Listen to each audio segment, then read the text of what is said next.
Should the amount of a freight broker's bond be increased? Yes. Can we make it better? Can we make a difference? Can we make it better? Can we make a difference?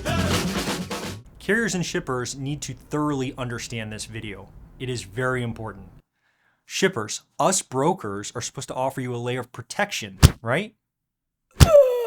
In some cases we do, but in some cases we don't. You are often liable for carrier debts brokerages do not pay, even if you paid the brokerage. And a lot of companies don't know this, but this means that you may have to double pay freight costs that you've already paid for a load or many loads. I'm going to break down the numbers and what I think should be done to protect carriers and shippers. In the logistics industry, the freight broker's bond is more than just a legal requirement.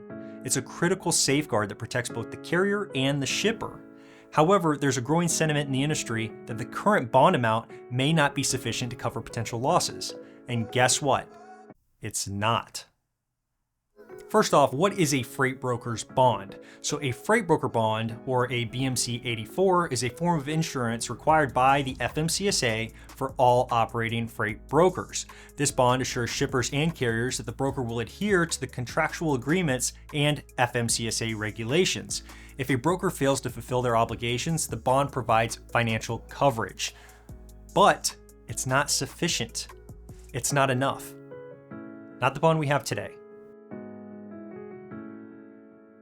Here's why I call for a higher bond. The current bond that is required by the FMCSA currently stands at $75,000. And while this may seem substantial, it's really not. But we're going to break down the numbers and show you why it needs to be increased. Let's look at a small brokerage. And for easy math, let's say the brokerage is paying carriers about $12 million a year. $12 million a year obviously is $1 million a month, $250,000 per week, and $50,000 per day. In this example, the bond is only going to cover about 1.5 days worth of a small broker's debt to carriers. That's a small brokerage. That's it. A day and a half. So what'll happen if that brokerage goes under? How big will the damage be? Well, it'll be bigger than you might think. Assuming the brokerage has standard 30-day pay terms with the carriers, the broker will rack up about 30 days worth of debt before a single carrier is due payment. That's a month, and we already know that that's $1 million in this case. But it doesn't stop there. You see, businesses won't just stop working with a customer when they're 1 day past due on payment, especially if they have good pay history. Know what else they won't do? They won't report late payments just because they're 1 day over. They don't want to lose the business when they have no real reason yet to believe that they won't get paid by the broker. Sure, maybe the broker is a week late right now, but nobody else filed on the bond either, right? And this broker's always paid in the past, so maybe they're just missing some paperwork or something. And this isn't the wrong thing to do, to be honest, because 99% of the time, there's really no real reason to worry. So how far does it go? Well, every case is going to be different, but I think 6 to 8 weeks of damage is a reasonable assumption. So how do we fix it?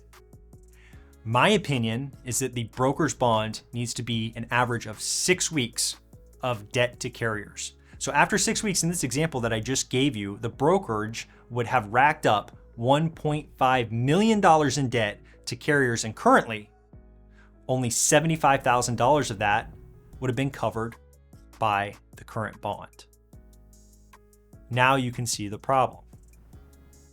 Other types of insurance base their coverage off of previous year's numbers. This could be sales or certain expenses. In this case, I don't think there's a reason why we cannot implement the same process or a similar process for our bonds to be based on a previous year's expenses to carriers. Basically, whatever we paid a carrier last year, 6 weeks worth of that is what the bond amount needs to be. That's my opinion. All right, so obviously the freight broker bond is not going to be fixed overnight, so I created this other video for you guys to watch. Any carriers out there that want to watch and see what questions I would ask if I were a carrier looking to work with a brokerage for the first time to make sure that I'm not putting too much risk out there, right? What are the things that I would ask the broker on the phone? What are the things that I would check about the brokerage before ever working with a brokerage that I've never worked with before? That's all in this video. I hope it helps.